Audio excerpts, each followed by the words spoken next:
नमस्कार दोस्तों। आशा करता हूँ बहुत बढ़िया होंगे। जैसे कि आज हमारे सीरीज का बहुत ही महत्वपूर्ण अध्ययन करेंगे, जिनसे सभी परीक्षाओं में अनेकों प्रश्न बनते हैं। ठीक, तो आज हम मूल अधिकार का अध्ययन करेंगे। ठीक है, चलिए उससे पहले हम एक छोटा सा अध्याय है नागरिकता, उसे भी देख लेते हैं। उसके बाद जो अपने मेन चैप्टर जो है मौलिक अधिकार पे आएंगे। मौलिक अधिकार जो है बहुत महत्वपूर्ण, जितने भी आप महत्वपूर्ण इंपॉर्टेंट लगा लीजिए, उससे ज़्यादा ये इंपॉर्टेंट है। इससे बहुत ज़्यादा अनेकों क्वेश्चन हमेशा और सभी एग्जामों में बार बार पूछे जाते हैं। तो इसको हम लोग बहुत ध्यान से और बहुत अच्छे से पढ़ेंगे। हो सकता है ये वीडियो 2-3 पार्ट में है, थोड़ा देख लीजिएगा। ठीक है, क्योंकि ये वीडियो काफ़ी लंबा होने वाला है, क्योंकि ये बहुत महत्वपूर्ण क्वेश्चन है, इससे अनेकों क्वेश्चन आते हैं। चलिए उससे पहले हम थोड़ा इससे पहले नागरिकता को हम देख लेते हैं। छोटा सा अध्याय है, चलिए देखते हैं। देखिए हमारा नागरिकता है ये। देखिए नागरिकता के बारे में क्या लिखा हुआ है कि भारतीय संविधान के भाग 2 के अंतर्गत अनुच्छेद 5 से 11 तक नागरिकता का उल्लेख किया गया। जैसे कि हमने पहले ही पढ़ चुका है, संघ एवं राज्य क्षेत्र जो कि भाग 1 के अंतर्गत आता है, जिसमें आर्टिकल 1 से लेकर 4 तक दिया हुआ है। ठीक है, और 5 से 11 क्या है आपका नागरिकता है। चलते हैं। लिखा कि भारत में ब्रिटेन के समान एकल नागरिकता का प्रावधान किया गया है। ठीक, यूएसए में देखेंगे तो यूएसए में 2 प्रकार की नागरिकता वहाँ की जनता को प्राप्त है, एक स्टेट की और एक सेंट्रल की।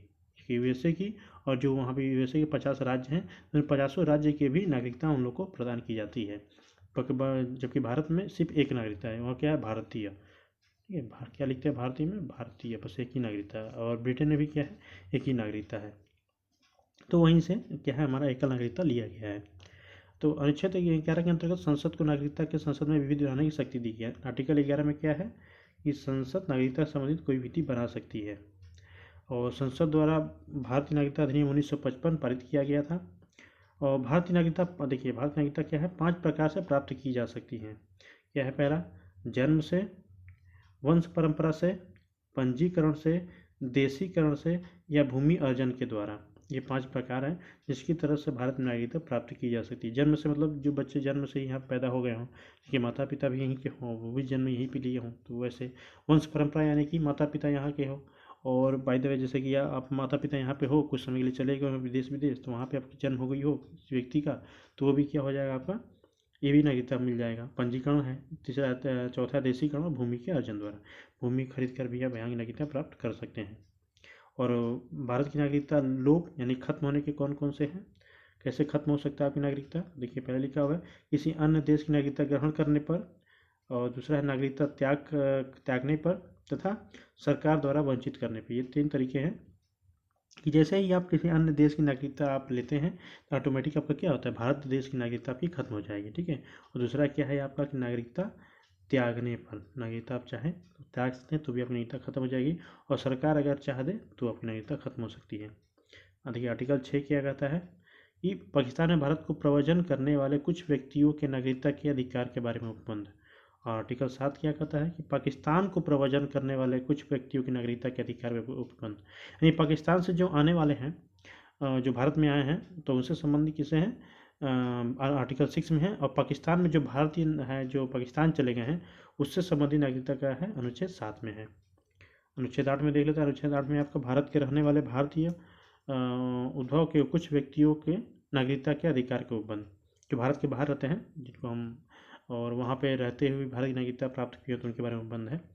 अनुच्छेद 9 क्या है, जब कोई व्यक्ति स्वेच्छा से किसी विदेशी राज्य का नागरिक हो जाता है तो उसकी नागरिकता क्या हो जाएगी, अभी हमने ऊपर बताया कि उसकी नागरिकता ऑटोमेटिक क्या हो जाएगी, समाप्त हो जाएगी। और प्रवासी के रूप में रहने वाले विदेशी व्यक्ति के लिए देशीकरण के आधार पर नागरिकता प्राप्त करने के 10 वर्षों तक निवास करना अनिवार्य है। यानी कोई प्रवासी व्यक्ति कोई बाहर विदेश से आया हुआ है, तो अगर उसको भारत में नागरिकता प्राप्त करनी है तो उसको 10 वर्ष भारत में रहना अनिवार्य है। 10 वर्ष पश्चात ही वो नागरिकता के लिए अप्लाई कर सकता है। नागरिकता अधिनियम 1955 की धारा 5(1) के तहत पंजीकरण द्वारा भारतीय नागरिकता प्राप्त करने के लिए भारतीय मूल के व्यक्ति को भारत में 7 वर्ष बिताने होंगे। अगर भाई जैसे कि आप भारत में हैं, आपकी नागरिकता किसी कारणवश खत्म हो गई है, आप बाहर अब चले गए हैं, आपकी नागरिकता समाप्त हो जाएगी है, तो आपको पुनः उस भारत की नागरिकता प्राप्त करने के लिए आपको क्या करना पड़ेगा, भारतीय मूल के व्यक्ति को क्या 7 वर्ष आपको बिताने होंगे, भारत में बिताने होंगे, फिर जाके आपको नागरिकता क्या होगी, प्रदान की जाएगी। संसद नागरिकता के अर्जन हेतु शर्तों को नियत करने के लिए नियम बना सकती है। और जम्मू कश्मीर भारत का एकमात्र राज्य है जिसमें नागरिकों को दोहरी नागरिकता प्राप्त थी। देखिए प्राप्त थी, ठीक है, यहाँ देखिए प्राप्त थी है। पहले जो कि स्वतः था ना 35 से, जिसकी वजह से जम्मू कश्मीर और भारत दोनों की नागरिकता प्राप्त थी। अब क्या हुआ, अब सब खत्म हो गया। अब तो जम्मू कश्मीर के भी लोग क्या हो गए, भारत के ही एक एकल नागरिकता वहाँ वो भी रखेंगे अब, ठीक है। और इसके लिए क्या वर्ष 2015 के नए संशोधित अधिनियम के में व्यवस्था की गई है कि पाकिस्तान एवं बांग्लादेश के नागरिकों को छोड़कर सभी देशों के नागरिकों को दोहरी नागरिकता दी गई है। और जो हिंदू वाला नहीं था कि हिंदू और हिंदू जैन मुस्लिम को छोड़ के अन्य जो जाति हैं जिनको भारत की नागरिकता आसानी से दे दी जाएगी, तो उसके बारे में उपबंध है। चलिए अपने प्रश्न की तरफ चलते हैं। देखिए पहला प्रश्न है हमारा, भारत के संविधान के किस भाग में हम नागरिकता से संबंधित प्रावधानों को पाते हैं? भाग 1, भाग 2, भाग 6 या भाग 9? तो भाग है आपका 2 है, भाग 2 है, नागरिकता संबंधित है, 5 से 11 है आर्टिकल। नेक्स्ट लिखा है कि भारतीय संविधान में निम्न में कौन सी नागरिकता प्रदान करता है? दोहरी नागरिकता, एकल नागरिकता, उपरोक्त दोनों या उपरोक्त में से कोई नहीं? तो हमने क्या देखा, हमारे यहाँ भारत में एकल नागरिकता है। हमारे एक सेंट्रल यानी केंद्र की नागरिकता तो है, पर जैसे हमारे पास 28 राज्य हैं तो 28 राज्यों की नागरिकता हमें प्रदान नहीं की जाती, सिर्फ एकल नागरिकता है। नेक्स्ट क्वेश्चन देखते हैं। नेक्स्ट क्वेश्चन हमारा कि भारत में नागरिकता की निम्नलिखित विशेषताओं में से कौन सी सही है? कौन सी सही है पूछ रहा है। राज्य तथा राष्ट्र की दोहरी नागरिकता, राज्य की एकल नागरिकता, संपूर्ण भारत की एकल नागरिकता, भारत और अन्य देश की दोहरी नागरिकता। तो हमारे यहाँ ऑप्शन क्या है, ऑप्शन हो जाएगा सी, संपूर्ण भारत की एकल नागरिकता पाई जाती है। भारतीय नागरिकता नहीं प्राप्त की जा सकती, कैसे प्राप्त नहीं की जा सकती? जन्म द्वारा, देशीकरण द्वारा, किसी भूभाग के सम्मिलन द्वारा या भारतीय बैंक में धन जमा करके। तो ऑप्शन डी होगा आपका, भारतीय बैंक में धन जमा करके अब भारत की नागरिकता नहीं प्राप्त कर सकते हैं। देखिए ये 5 तरीके हैं जो हमने बता चुका है ऊपर, कैसे कैसे, जन्म से, रक्त या संबंध वंश क्रम से, रजिस्ट्री द्वारा, देशीकरण से और भूभाग में सम्मिलन द्वारा। इस प्रकार से आप रहता है। जैसे कि आप किसी अन्य, जैसे कि बांग्लादेश हो गया या नेपाल हो गया, अब वहाँ के नागरिक हैं और भारत ने किसी तरह वहाँ पे जैसे कि अपने में मिला लिया, भारत में मिला लिया, तो अब क्या हो जाएंगे, तो ऑटोमेटिक वो आप भारत देश के नागरिक हो जाएंगे। तो ये भी एक तरीका है नागरिकता पाने का भारत का। नेक्स्ट क्वेश्चन देखते हैं। नेक्स्ट क्वेश्चन हमारा कि भारत का एक नागरिक अपनी नागरिकता खो देगा, कैसे खो देगा? भारतीय नागरिकता का परित्याग करता है, स्वेच्छता से अन्य देश की नागरिकता प्राप्त करता है, किसी अन्य देश के नागरिक से विवाह करता है या सरकार की आलोचना करता है। इन चारों में से कौन कौन से ये बताना है। 1 2 3, 2 3 4, केवल 1 और 2, केवल 1 और 4। तो ऑप्शन है आपका सी, 1 और 2। 1 और 2 के तहत आप नागरिकता खो देंगे अगर नागरिकता का परित्याग करते हैं और अन्य देश की नागरिकता प्राप्त कर लेते हैं, ये दोनों हैं। अगर सरकार की आलोचना करने से आप नागरिकता नहीं समाप्त कर देंगे, ठीक है, ये है पहला। किसी नागरिक से, अन्य देश के नागरिक से विवाह करने पर भी आप नागरिकता समाप्त नहीं करेंगे, बशर्ते कि आप उस देश में जाके निवास न कर लें और वहाँ की नागरिकता एक्सेप्ट न कर लें। नेक्स्ट क्वेश्चन चलते हैं। नेक्स्ट क्वेश्चन है हमारा कि नागरिकता संशोधन अधिनियम 2015 के अंतर्गत निम्नलिखित में से कौन भारतीय कार्ड धारक प्रवासी नागरिक के रूप में पंजीकृत होने के लिए अर्ह नहीं है? एक अवयस्क बच्चा जिसके अभिभावक भारतीय नागरिक हैं, भारतीय नागरिक की विदेशी मूल की पत्नी, वे भारतीय जो विभाजन के उपरांत पाकिस्तान प्रवासी हो गए, एक व्यक्ति का परपोता या परपोती जो दूसरे देश का नागरिक है किंतु उसके पितामह या पितामही, माता माँ या मातामही, दादा दादी संविधान लागू होने के समय भारतीय नागरिक थे। तो ऑप्शन है आपका सी, वे भारतीय जो विभाजन के उपरांत पाकिस्तानी प्रवासी हो गए थे, ठीक है, विभाजन के उपरांत बोला है, विभाजन के बाद, तो उनके लिए है। नेक्स्ट क्वेश्चन देखते हैं। नेक्स्ट क्वेश्चन है हमारा निम्नलिखित कथनों पर विचार कीजिए। नागालैंड, असम, मणिपुर, आंध्र प्रदेश, सिक्किम, मिजोरम, अरुणाचल प्रदेश तथा गोवा की प्रादेशिक मांगों को देखते हुए भारत के संविधान में अनुच्छेद 371 ए से लेकर 371 आई अंतर्विष्ट किए गए हैं। भारत, दूसरा है कि भारत तथा संयुक्त राज्य अमेरिका के संविधानों में 2 स्वतंत्र राज्य, संघ और राज्य हैं किंतु नागरिकता एकहरी है। और तीसरा है आपका कोई व्यक्ति जो देशीकरण द्वारा भारत का नागरिक है कभी भी अपनी नागरिकता से वंचित नहीं किया जा सकता। तो पूछ रहा है कौन सा सही है। तो ये ऑप्शन 2 देखिए थोड़ा, इसमें क्या लिखा हुआ है कि भारत तथा संयुक्त राज्य अमेरिका के संविधान में 2 राजतंत्र, संघ और राज्य है किंतु नागरिकता एकहरी है। किंतु देखिए भारत में तो है परंतु अमेरिका में एकहरी नागरिकता नहीं है क्योंकि वहाँ पर दोहरी नागरिकता पाई जाती है। तो ऑप्शन 2 तो ऐसे ही गलत हो जाएगा। तो 2 हटा देंगे तो देखेंगे 1 और 3 बच रहा है और केवल 3 बच रहा है। ये 1 तो नहीं है, बाकी देख लेते हैं। तो ऑप्शन है आपका डी, केवल 1 है, ठीक है। पहला वाला है 371 से लेकर 371 आई तक है। जैसे कि जम्मू कश्मीर 370 था, 370 आर्टिकल। उसी तरह अन्य जो ये ऊपर दिए हुए राज्य हैं, नागालैंड, असम, मणिपुर और आंध्र प्रदेश, सिक्किम, मिजोरम, अरुणाचल प्रदेश और गोवा, इनके लिए भी अलग अलग जो है स्पेशल जो है बनाया गया है। हालांकि स्पेशल जो इनके लिए अनुच्छेद बनाने या बनाए जो मांग होती है, इनके लिए भी कई कंडीशन होते हैं, कई क्राइटेरिया होती हैं। उसके आधार पर आने पे ही किसी राज्य को जो है कि इस पर ये आर्टिकल इसके लिए विशेष सुविधाएँ दी जाती हैं। इसमें बहुत सारे क्राइटेरिया हैं, वो उतना इम्पोर्टेंट हमारे लिए फ़िलहाल में नहीं है, इसलिए हम आगे चलते हैं। नेक्स्ट क्वेश्चन है हमारा कि किस देश में दोहरी नागरिकता का सिद्धांत स्वीकार किया गया? दोहरी नागरिकता, भारत, ऑस्ट्रेलिया, कनाडा या संयुक्त राज्य अमेरिका? भारत में तो नहीं है। ऑस्ट्रेलिया, कनाडा, संयुक्त राज्य अमेरिका में तो कौन से में है? तो अमेरिका में है। तो अमेरिका देखते हैं, ऑप्शन डी है अमेरिका। कनाडा, ऑस्ट्रेलिया में भी दोहरी नागरिकता नहीं पाई जाती, ये ध्यान दीजिएगा। लिखित में से कौन सी नागरिकता के अर्जन हेतु शर्तों को नियत करने के लिए सक्षम है? चुनाव आयोग, राष्ट्रपति, संसद एवं राज्यों की विधानसभा सम्मिलित रूप से या संसद? तो ये सिर्फ काम करती है संसद कर सकती है, इसके अलावा कोई नहीं कर सकता। नेक्स्ट क्वेश्चन देख लेते हैं हमारा, एक मिनट। नेक्स्ट क्वेश्चन देख लेते हैं। नेक्स्ट क्वेश्चन हमारा नागरिकता अधिनियम 1955 के अंतर्गत पंजीकरण द्वारा भारतीय नागरिकता प्राप्त करने के लिए भारतीय मूल के व्यक्ति को भारत में कितने वर्ष बिताने होंगे? 5 वर्ष, 3 वर्ष, 7 वर्ष, 9 वर्ष या 10 वर्ष? कितने बिताने होंगे? तो ऑप्शन है 7 वर्ष। 10 वर्ष इसलिए है जो विदेश के हैं वह यहाँ पे आके रहना चाहते हैं। निम्नलिखित में से भारत में नागरिकता निर्धारण का विशिष्ट अधिकार किसे प्राप्त है? न्यायालय को, लोकसभा, राज्यसभा, राष्ट्रपति या केंद्रीय सरकार? ये किसको किस प्रकार है? ये केंद्रीय सरकार को। केंद्रीय सरकार नहीं दिया, संसद को है वास्तविक तौर पे, पर यहाँ पर संसद दिया नहीं, इसलिए थोड़ा इसमें कन्फ्यूजन हो गया है। देखिए लिखा हुआ है कि प्रश्नगत विकल्पों में से संसद का नाम नहीं है और तो कोई विकल्प सही नहीं है। ठीक है, चलिए नागरिकता हो गया। अब हम चलते हैं अपने नेक्स्ट अध्याय यानी मूल अधिकार पे। भाग 2 और पढ़ लिया है, अब भाग 3 पढ़ने जा रहे हैं। भाग 1 में क्या था? संघ राज्य क्षेत्र संबंधी था।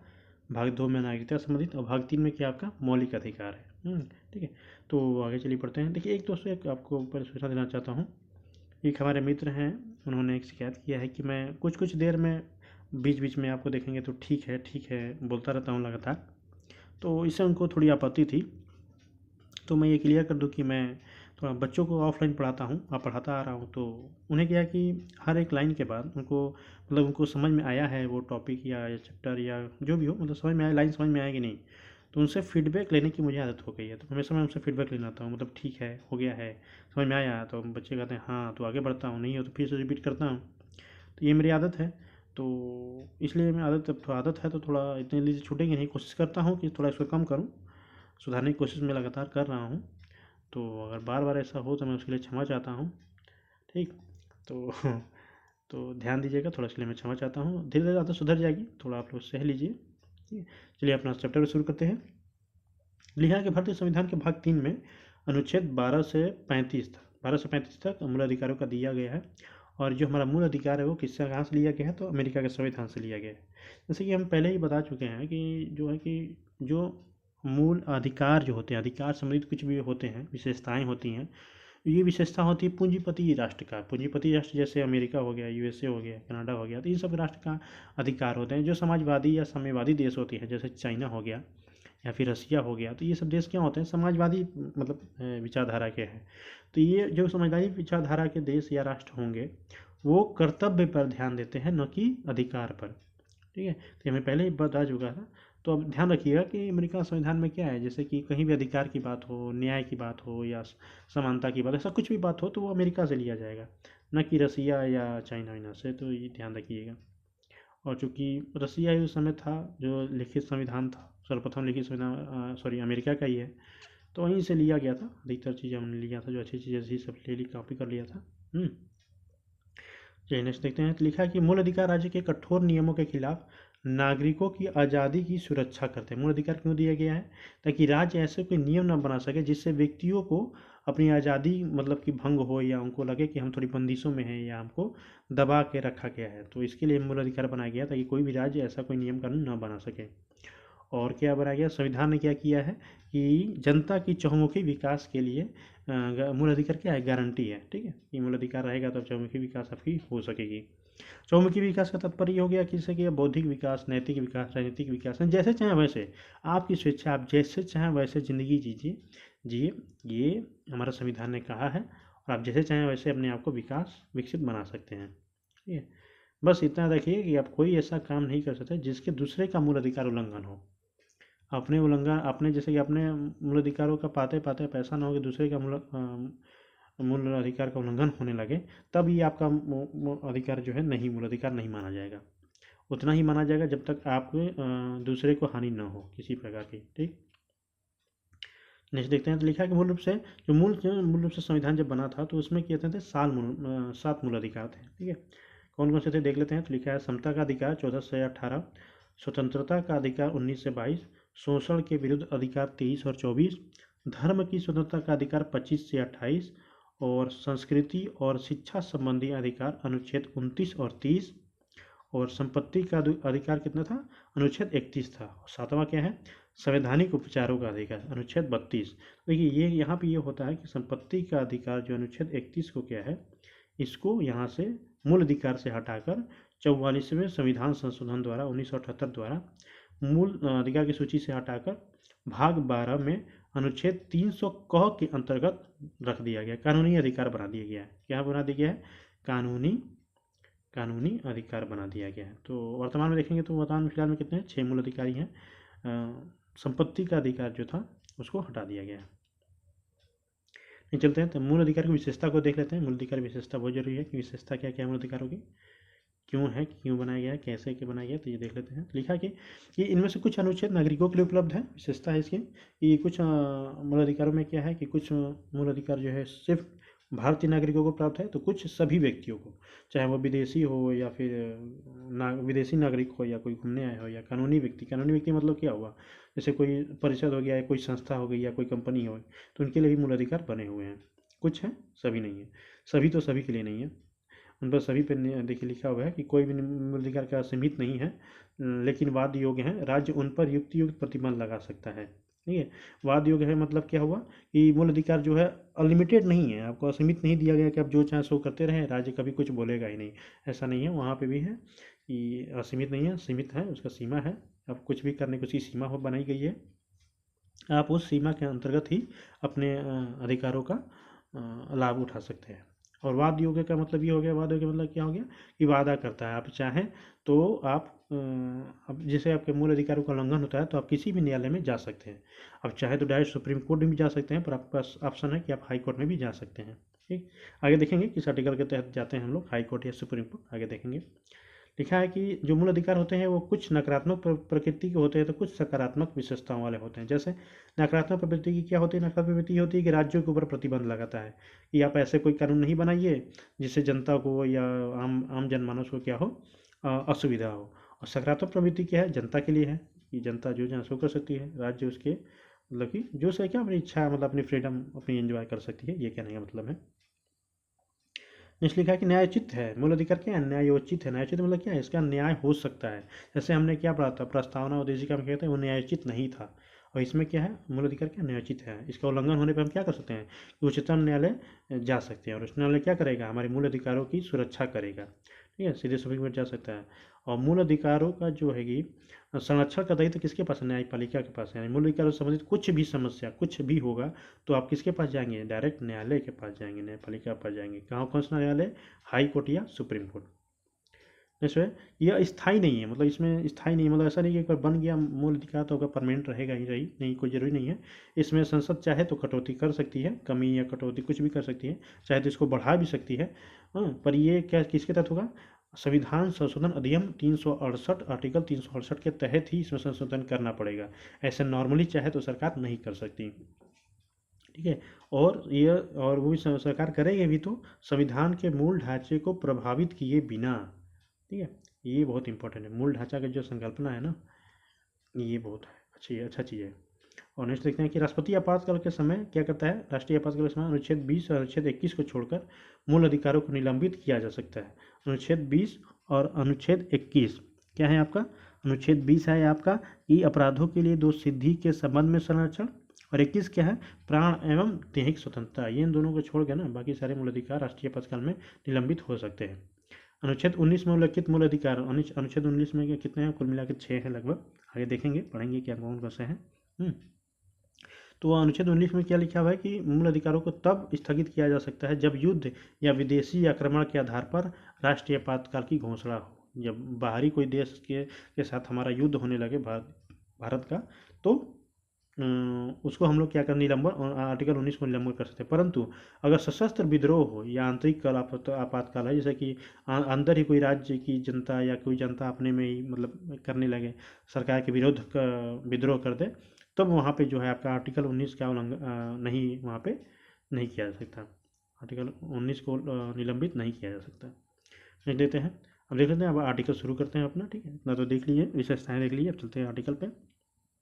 तो लिखा है अनुच्छेद 12, सबसे पहले देखते हैं। तो अनुच्छेद 12 में क्या लिखा गया, राज्य की परिभाषा दी है। अनुच्छेद 12 में क्या दिया गया, राज्य की परिभाषा। राज्य परिभाषा के अंतर्गत क्या क्या आता है, तो राज्य हम लोग जनरली क्या जानते हैं, राज्य का मतलब ये हो गया कि केंद्र, पर वास्तविक में अगर संविधान पढ़ने जाएंगे तो राज्य के अंतर्गत सिर्फ केंद्र नहीं आता, और भी बहुत कुछ आती है। जैसे सभी सरकार की संस्थाएं और एजेंसियां, चाहे संसद हो, लोकसभा, राज्यसभा, ये सब हो, और राज्य सरकार की भी संसद, चाहे विधानमंडल हो, विधानसभा हो, तो वो, और जो सरकारी कर्मचारी हैं जो उच्च पद पे बैठे हैं, जैसे आईएएस ऑफिसर हो गए, आईपीएस हो गए, आईआरएस हो गए, तो ये लोग की भी क्या है, ये भी इनको क्या माना जाएगा, ये भी एक राज्य है, ये भी एक राज्य माना जाएगा। एक व्यक्ति को भी क्या माना जाएगा, राज्य माना जाएगा। और संवैधानिक या गैर संवैधानिक संस्थाएं जैसे एलआईसी या ओएनजीसी, जो सरकार जो चलाती है जिन कंपनियों को ना, उनको भी क्या माना जाएगा, राज्य माना जाएगा। ठीक, और क्या है, देखिए आप लिखा नगर पालिका, पंचायत इत्यादि को भी राज्य के अंतर्गत आते हैं। देखिए इतने राज्य के अंदर आते हैं, थोड़ा ध्यान दीजिएगा। राज्य का मतलब सिर्फ केंद्र या भारत नहीं है, राज्य के अंदर बहुत सारी चीज़ें आती हैं। नेक्स्ट देखते हैं, नेक्स्ट हमारा आर्टिकल अनुच्छेद 13 है। तो मूल अधिकारों को अल्पीकरण करने वाली विधियां शून्य होगी।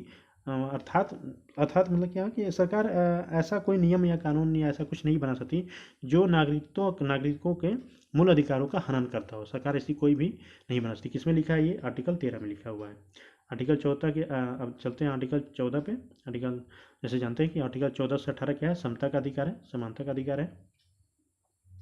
देखते हैं 14 क्या है, लिखा है 14 लिखा है, आर्टिकल 14 लिखा है कि विधि के समझ समता एवं विधियों का समान संरक्षण। ठीक है, विधि के समझ समता यानी क्या होता है, कोई भी रहे, भारत का एक अंबानी रहे, टाटा रहे, या फिर एक गरीब भी रहे, गरीब कोई भी रिक्शा चालक भी रहे, तो उनको भी क्या होता है, दोनों को समान विधियों का समान संरक्षण है, दोनों को समान न्याय मिलेगा। अनुच्छेद 15 देखते हैं। अनुच्छेद 15 क्या है कि धर्म, मूल वंश, लिंग और जन्म स्थान के आधार पर विभेद का प्रतिषेध। यानी इन धर्म, मूल और वंश, लिंग आदि इत्यादि के आधार पर आप कभी भी विभेद नहीं कर सकते। मतलब आप ये नहीं कर सकते कि आप इस लिंग के हैं या आप इस वंश के हैं तो आपको ये नौकरी नहीं मिलेगी, आप यहाँ नहीं आ सकते हैं, वहाँ नहीं जा सकते हैं। देखिए ये सब नहीं कर सकते, इसका विभेद का प्रतिषेध है। अनुच्छेद 16 क्या है, लोक नियोजन के विषय में अवसर की समानता। यानी सभी सरकारी जितनी भी जॉब निकलती हैं या प्राइवेट जॉब निकलती है, उसमें समान रूप से सभी को उसमें शामिल होने का अधिकार प्राप्त है। अनुच्छेद 17 क्या है, अस्पृश्यता यानी छुआछूत का अंत, और उसके जैसा आचरण भी आप नहीं कर सकते। अनुच्छेद 17 में छुआछूत से अंत है। ठीक है, अनुच्छेद 18 क्या है, सेना या विद्या संबंधी सम्मान के सिवाय सभी उपाधियों पर रोक। यानी सेना या गवर्नमेंट अगर कोई इसके आपको पदवी या सम्मान देगी, उसके अलावा आप कोई भी सम्मान या पदवी, जैसे कि महाराजा, ये और जो जैसे होता था ना पहले हमारे यहाँ, जो अंग्रेजों के ज़माने में थे, तो उस समय आते थे वायसराय इत्यादि जो कराते थे, ये सब नहीं आप ले सकते, पदवी नहीं ले सकते। जैसे कि एक और ये है कि आप अगर किसी अन्य देश से, जैसे कि आप भारत में हैं, आपने बहुत अच्छा काम किया है, किसी अन्य देश द्वारा आपको कोई सम्मान देने के लिए बुलाया जा रहा है कि आप आइए हमसे सम्मान ले जाइए, आपने बहुत अच्छा काम किया भारत में, तो आप अगर आपको व्यक्ति हैं, आप व्यक्ति के तौर पे हैं, और आपको किसी अन्य देश से सम्मान देने के लिए बुलाया जा रहा है, तो सबसे पहले आप सेंट्रल गवर्नमेंट या अपनी राज्य से पूछेंगे, अपने देश के जो है अध्यक्ष, उनसे पूछेंगे कि सर हमें मिल रहा है इस देश से सम्मान मिला है, क्या मैं लेने जाऊं, तो अगर परमिशन रहेगी तभी आप जाएंगे, वरना ऐसे आप नहीं जा सकते। ऐसा नहीं है कि बिना पूछे आप चले जाएं उस देश से सम्मान लेते हैं, तो नहीं, ऐसा नहीं कर सकते। ठीक है, देखिए लिखा हुआ है अनुच्छेद 18 के अंतर्गत। नेक्स्ट क्वेश्चन देखते हैं, लिखा है स्वतंत्रता का अधिकार, अनुच्छेद 19 से 22 तक स्वतंत्रता का अधिकार मिला हुआ है। तो अनुच्छेद 19 में क्या लिखा हुआ है कि देखिए, अनुच्छेद 19 के अंतर्गत 6 अधिकार मिले हुए स्वतंत्रता के तहत। ठीक है, पहला देख लेते हैं। तो 19 एक का है वाक्य एवं अभिव्यक्ति की स्वतंत्रता, जिसके अंदर प्रेस की स्वतंत्रता भी सम्मिलित है, और 19(1) का है शांतिपूर्वक एवं निरायुध सम्मेलन की स्वतंत्रता। जैसे किसान लोग आंदोलन किए थे, 1 साल तक किए थे, तो ये शांतिपूर्वक किए थे। अगर इसी में कोई भाला या चाकू या तोप तलवार लेके अगर बैठ जाते तो सरकार उसको 1 सेकेंड भी वहाँ बैठने नहीं देती। अब शांतिपूर्वक बिना कोई हथियार लिए हुए, अब जितना दिन चाहे उतने दिन तक आप कोई भी सम्मेलन या कुछ भी कर सकते हैं, ठीक, सम्मेलन या फिर क्या कहते हैं आंदोलन कर सकते हैं बिना किसी हथियार या फिर औजार के या किसी उपद्रव के। नेक्स्ट देखते हैं, लिखा है 19(1) संगम या संघ बनाने की स्वतंत्रता, यानी कोई भी ग्रुप या समूह बना सकते हैं। 19(1) का है कि भारत के राज्य क्षेत्र में सर्वत्र आबाद संचरण की स्वतंत्रता, यानी कि आप भारत के किसी भी राज्य में कहीं भी आप जब चाहें जैसे चाहें वैसे घूम सकते हैं, कोई आपको रोकेगा नहीं कि तुम यहाँ क्या करने हैं, तुम इस राज्य के नहीं हो तुम वहाँ जाओ, ऐसा कोई नहीं कह सकता। 19(1) का अंग है कि भारत के किसी भाग में निवास करने और वहाँ बस जाने की स्वतंत्रता। जैसे कि 370 और 35 ये था, तो जम्मू कश्मीर में क्या था कि अब कोई भी आम भारतीय जो अन्य राज्यों से आता है वो जाकर वहाँ नहीं बस सकता था, ठीक है। तो वो जब खत्म हो गया तब क्या कर सकते हैं, जम्मू कश्मीर भी अब जनता जाके क्या कर सकती है, वहाँ पर ज़मीन ले सकती है, वहाँ रह सकती है और वहाँ पर बस सकती है, ठीक है। हालांकि ये भी इसके भी कई वो हो जाते हैं, फैक्ट निकलते हैं, जैसे कि मान के लिए वहाँ के लोगों को दिक्कत होने लगती है। जैसे लद्दाख में क्या है कि वहाँ के जो बीजेपी के ही सांसद थे, तो उन्होंने बोला कि हमारी अगर अन्य उत्तर या दक्षिण के लोग हमारे यहाँ के बसेंगे तो हमारी संस्कृति प्रभावित होगी। तो ये भी एक थोड़ा रहता है, कंसर्न रहता है, तो वो अलग अलग बात है। चलिए हम नेक्स्ट बात पे चलते हैं। नेक्स्ट है हमारा कि 19(1) का कोई वृत्ति या व्यापार कारोबार करने की स्वतंत्रता। जैसे कोई भी स्वतंत्रता, आप कोई भी कारोबार धंधा कर सकते हैं, कोई आपको रोकेगा नहीं। अनुच्छेद 20 से क्या है, अपराधों के लिए दोष सिद्धि के संबंध में संरक्षण। अनुच्छेद 21 है प्राण एवं दैहिक स्वतंत्रता, ये बहुत इंपॉर्टेंट देखिएगा, 20 और 21 प्राण एवं दैहिक स्वतंत्रता। और दूसरा क्या है, अपराधों के लिए दोष सिद्धि के संबंध में संरक्षण, यानी आप कोई भी अपराध किए हैं या नहीं किए हैं, आपको किसी भी तरह अगर गिरफ्तार कर लिया गया है तो उसका जो है कि मतलब होना चाहिए, उसका तो निराकरण होना चाहिए। ये आपका है अधिकार है आपका कि हमारे जो है कि जो भी हो आप वकील कर सकते हैं। अगर कोई पुलिस आपको ऐसे ही बिना कुछ भी रीजन से आपको गिरफ्तार कर ले तो आपका अधिकार है कि हम आपके अपराधों का क्या हो, दोष सिद्धि हो, मतलब उसका सिद्ध हो, निराकरण हो, आप वकील कर सकते हैं, आपके पास बहुत सारे अधिकार प्राप्त होते हैं उस टाइम। अनुच्छेद 21 क्या है, प्राण एवं दैहिक स्वतंत्रता, ठीक है, जीने की स्वतंत्रता जिसको बोलते हैं, जीवन की स्वतंत्रता। और तीसरा क्या देखिए, ये क्या है 21 क, ठीक है, 21 का है प्रारंभिक शिक्षा के अधिकार संबंधी, ठीक है, इसको बाद में संविधान संशोधन के माध्यम से जोड़ा गया है। 21 का प्रारंभिक शिक्षा के अधिकार संबंधित है। अनुच्छेद 22 क्या है, कुछ दशाओं में गिरफ्तारी और निरोध से संरक्षण, ठीक है। नेक्स्ट चलते हैं, नेक्स्ट है हमारा शोषण के विरुद्ध अधिकार। शोषण के विरुद्ध अधिकार कितने हैं, तो आर्टिकल अनुच्छेद 23 और 24 है, लिखा हुआ है इसमें। अनुच्छेद 23 मानव दुर्व्यवहार और बलात्कार श्रम का प्रतिषेध। और अनुच्छेद 24 क्या है कि 14 वर्ष से कम उम्र के बालकों को कारखानों, खनन इत्यादि परिसंकटमय क्षेत्रों में नियोजन को रोकता है। यानी 14 वर्ष से कम उम्र के बालक जो ऐसे कोई भी खतरनाक एरिया जहाँ पे खतरनाक काम होते हों, आप वहाँ पे कारखानों या कोई भी काम ऐसे कंपनी होती हैं तो आप वहाँ पे बच्चों को नहीं रख सकते हैं। ये अनुच्छेद 24 का है। मानव दुर्व्यवहार क्या है, बलात्कार, यानी आप किसी को आप बिना मुफ्त में आप किसी को रख के काम नहीं करवा सकते, फ्री में आप काम नहीं करवा सकते, आप उनको कुछ ना कुछ पैसा देना ही पड़ेगा। हालांकि अब बहुत सारे एक्ट नियम आ गए हैं, संविधान जैसे जानता है आपको कि अब उसके लिए फिक्स हो गया, कितनी सैलरी देना ये भी फिक्स हो गया, उनके सुविधा कौन कौन से देगी ये भी फिक्स है।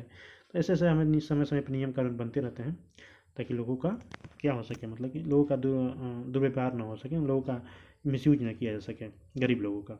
नेक्स्ट है हमारा कि धर्म की स्वतंत्रता का अधिकार। अनुच्छेद 25 से 28 है। अनुच्छेद 25 क्या कहता है कि अंतःकरण की और धर्म के अवैध रूप से मानने, आचरण करने और प्रचार करने की स्वतंत्रता, ठीक है।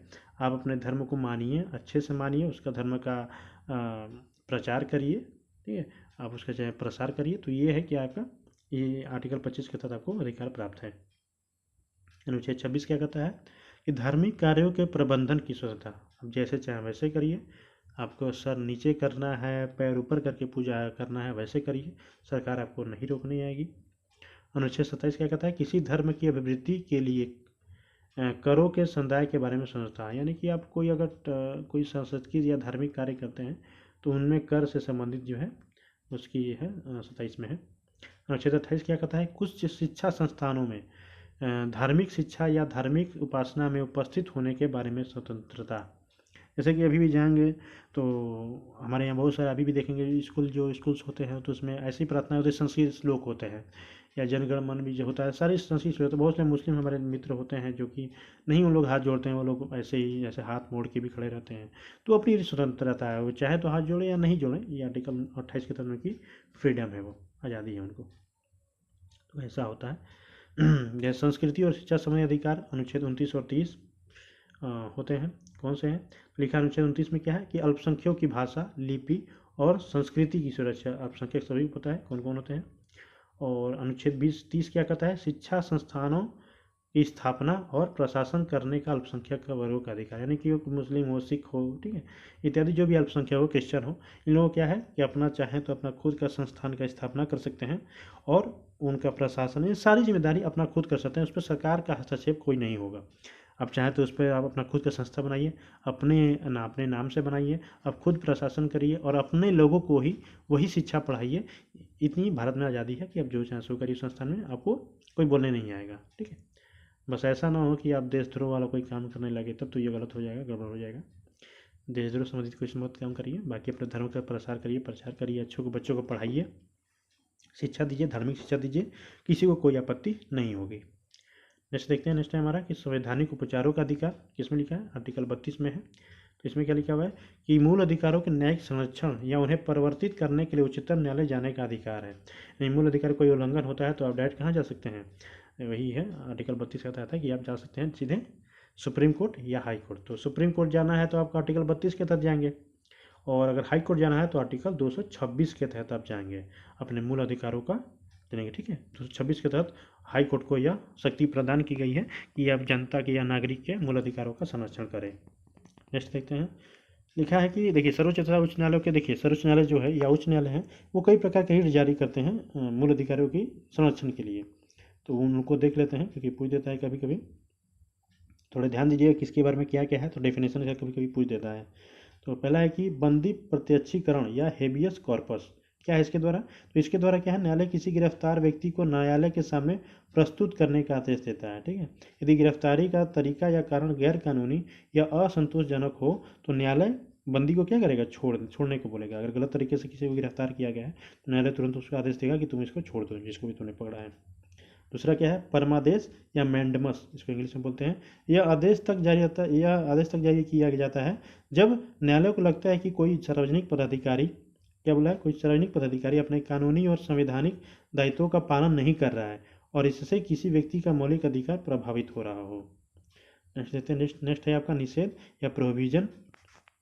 जब कोई निचली अदालत अपने अधिकार क्षेत्र, ठीक है ना, अधिकार क्षेत्र के अतिक्रमण करके मुकदमे की सुनवाई करती है तो ऊपर की अदालत उसे ऐसा करने से रोकने के लिए निषेध आदेश की जारी करता है। मतलब कि इसकी कोई शक्ति, जैसे कोई हाई कोर्ट की शक्ति नहीं है किसी बात को सुनने का, और वो उस सुप्रीम कोर्ट के पास ही है और हाई कोर्ट सुन रहा है, तो ऐसा करके क्या कहता है ना, सुप्रीम कोर्ट उसे तुरंत रोक देगा और वो अपने पास मंगा लेगा, ठीक है। ऐसा बहुत सारा हुआ है। ऐसा कब होता है? जब सेंट्रल गवर्नमेंट में किसी अन्य की सरकार हो और स्टेट गवर्नमेंट किसी अन्य पार्टी की सरकार होती है, तब ऐसा बहुत बार देखने को मिला है। इतिहास खोलेंगे तो ऐसे बहुत बार देखने को मिला है कि राज्य सरकार जानती है कि अगर सेंट्रल में चली जाएगी ये बात तो हमारी हार हो जाएगी, तो वो सोचते हैं कि भले अधिकार क्षेत्र सुप्रीम कोर्ट का है, फिर भी हम हाई कोर्ट में क्या करें, अपना फोर्स लगा के, दाव लगा के अपना यहीं पर जीत जाए, जो भी हो, मतलब इससे उनका फ़ायदा हो जाएगा। तो ऐसा नहीं कर सकते, सुप्रीम कोर्ट का ही जो कार्य होगा तो सुप्रीम कोर्ट ही करेगा, ना कि हाई कोर्ट करेगा। और अगर जिला हाई कोर्ट का काम जिला न्यायालय करेगा तो भी हाई कोर्ट क्या करेगा? जिला न्यायालय से अपना मंगा लेगा, ठीक है। नेक्स्ट है हमारा कि अधिकार परीक्षा या क्यूओ वारंटो। जब न्यायालय को लगता है कि कोई व्यक्ति ऐसे पद पर नियुक्त हो गया है जो कानूनी तौर पर उसका अधिकार नहीं है, हकदार नहीं है, तो न्यायालय क्या करेगा? अधिकार परीक्षा आदेश के द्वारा उस पद पर उसको कार्य करने से रोक देगा, ठीक है। और नेक्स्ट है आपका उत्प्रेषर या सटियोरियरी।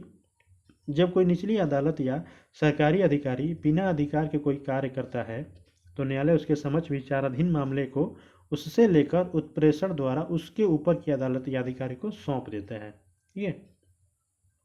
तो कोई अधिकारी है, कोई छोटा पद का अधिकारी है, वो काम नहीं कर रहा है या फिर उसको टलकाते जा रहा है कि आज नहीं होगा, समय नहीं है, या फिर जो भी अनेकों कारण हो सकते हैं, तो क्या कर सकता है कि न्यायालय क्या कर सकता है कि उससे वो छीन कर किसी बड़े अधिकारी को वो अपना वो कार्य दे सकता है। ठीक है, नेक्स्ट देखते हैं। नेक्स्ट लिखा है आपका ये अनुच्छेद 352 के तहत राष्ट्रपति द्वारा आपातकाल के घोषणा किए जाने पर अनुच्छेद 19 में वर्णित सभी, अभी बताया ना 6 मूल अधिकार होते हैं, उनको क्या निलंबित किया जा सकता है। ठीक है, 352 के तहत। और अनुच्छेद 20 और 21 को छोड़कर अन्य मूल अधिकारों को निलंबित करने की शक्ति राष्ट्रपति को अनुच्छेद 359 के तहत प्राप्त है। अनुच्छेद 359 के तहत राष्ट्रपति क्या कर सकता है, 20 और 21 को छोड़कर सभी मूल अधिकारों को एक साथ में निलंबन कर सकता है। ठीक है, ऐसे नहीं कर सकता, उसके भी कई कारण होते हैं। ठीक है, तो चलिए अब चलते हैं प्रश्न पे। तो अपने प्रश्न देखते हैं। देखिए पहला प्रश्न है हमारा, पहला प्रश्न क्या है कि निम्नलिखित में से कौन सा एक सही है। ये प्रश्न है हमारा पहला, बताना कौन सा सही है। कि भारतीय संविधान में मूल अधिकारों को शामिल करने के लिए नेहरू रिपोर्ट 1928 ने समर्थन किया था। दूसरा है कि भारत सरकार अधिनियम 1935 ने मूल अधिकारों को प्रशय दिया था। तीसरा है अगस्त प्रस्ताव 1940 ने मूल अधिकार शामिल किए थे। और नेक्स्ट है आपका कि क्रिप्स मिशन 1942 ने मूल अधिकारों को प्रशय दिया था। पूछ रहा है कौन से सही है, कौन सा एक सही है, एक बताना कौन सही है। तो ऑप्शन है आपका ए कि भारतीय संविधान में मूल अधिकारों को शामिल करने के लिए नेहरू रिपोर्ट 1928 ने समर्थन है। सर्वप्रथम अगर बात किया जाए कि सफल मूल अधिकारों को शामिल करने की किस रिपोर्ट में या किसने कहा था, तो नेहरू रिपोर्ट 1928 में ही सर्वप्रथम मूल अधिकारों को लाने के लिए बात की गई थी। नेक्स्ट क्वेश्चन चलते हैं। नेक्स्ट क्वेश्चन है हमारा निम्नलिखित में से किसको संविधान द्वारा मौलिक अधिकारों को लागू करने की शक्ति दी गई है। मौलिक अधिकार लागू करने की शक्ति किसको दी गई है, भारत के सभी न्यायालयों को, संसद को, राष्ट्रपति को या सर्वोच्च एवं उच्च न्यायालय को। ये शक्ति किसको प्राप्त है, केवल सर्वोच्च एवं उच्च न्यायालय को। ठीक है, आपको बताएं आपको कि आर्टिकल 32 के तहत सुप्रीम कोर्ट और 326 के तहत क्या है, सॉरी 226 के तहत हाई कोर्ट है। ठीक है, नेक्स्ट क्वेश्चन देखते हैं। नेक्स्ट क्वेश्चन क्या है हमारा, नेक्स्ट क्वेश्चन है हमारा कि मौलिक अधिकार क्या है। मौलिक अधिकार क्या है, वाद योग, अवाद योग, लचीले या कठोर। क्या है ये, वाद योग है, ऑप्शन ए।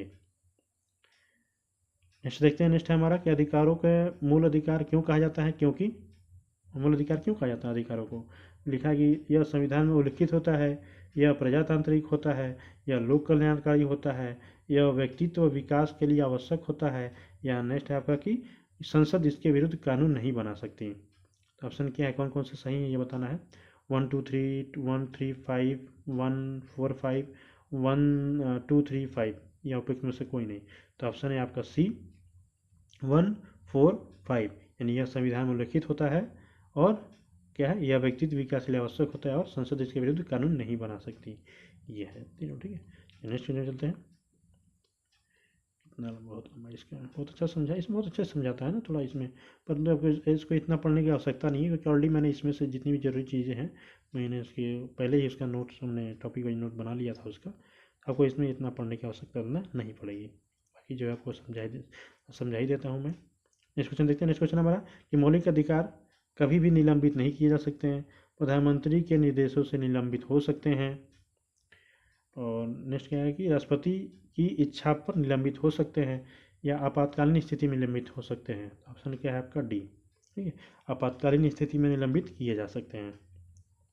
नेक्स्ट क्वेश्चन देखते हैं। नेक्स्ट क्वेश्चन है हमारा कि भारत के राष्ट्रपति को निलंबित की शक्ति प्राप्त है, किससे प्राप्त है, मौलिक अधिकारों को, अनुच्छेद 21 में वर्णित मौलिक अधिकारों को, अनुच्छेद 21A में वर्णित मौलिक अधिकारों को, या अनुच्छेद 19 में वर्णित मौलिक अधिकारों को। राष्ट्रपति को निलंबित शक्ति किससे प्राप्त है, तो ये देखिए स्टार है, यानी कि इसमें थोड़ा आंसर थोड़ा ऐसा गड़बड़ है। पढ़ रहे थे, इसमें देख लेते हैं। तो लिखा है कि 352 के तहत आपातकाल की घोषणा होने पर अनुच्छेद 358 के तहत अनुच्छेद 19 में वर्णित मूल अधिकार स्वतः निलंबित हो जाते हैं। ठीक है, जबकि अन्य मूल अधिकारों अनुच्छेद 20 और 21 को छोड़कर निलंबित करने की शक्ति राष्ट्रपति को अनुच्छेद 359 के तहत प्राप्त है। यानी अगर सभी मूल अधिकारों का निलंबन करना है ना, तो राष्ट्रपति को 2 अनुच्छेदों का प्रयोग करना पड़ेगा, एक तो है 352 और एक 359, तब जाकर 20 और 21 को छोड़कर सभी निलंबित होंगे। अगर 352 के तहत राष्ट्रपति करेगा तो सिर्फ क्या होंगे, सिर्फ 19 वाले ही मूल अधिकार निलंबित होंगे। 352 के तहत 19 वाले मूल निलंबित होंगे और 359 के तहत क्या होंगे, सभी हो जाएंगे सिवाय 20 और 21 को छोड़ के, क्योंकि जीवन जीने की क्षमता है और दो सिद्धि के लिए निवारण की यह क्षमता है। ठीक है, तो ये दोनों को छोड़ के बाकी सभी निलंबित हो जाएंगे, तो ये ध्यान दीजिएगा। नेक्स्ट पे चलते हैं। लिखा है कि भारतीय संविधान में किस अनुच्छेद के अंतर्गत नागरिकों को मौलिक अधिकार प्रदान किया गया है? अनुच्छेद 112 से 15, अनुच्छेद 225 से 235, अनुच्छेद 12 से 35 या इनमें से कोई नहीं। तो ऑप्शन सभी को पता है कि ऑप्शन बी है आपका 12 से 35। नेक्स्ट क्वेश्चन चलते हैं हमारा।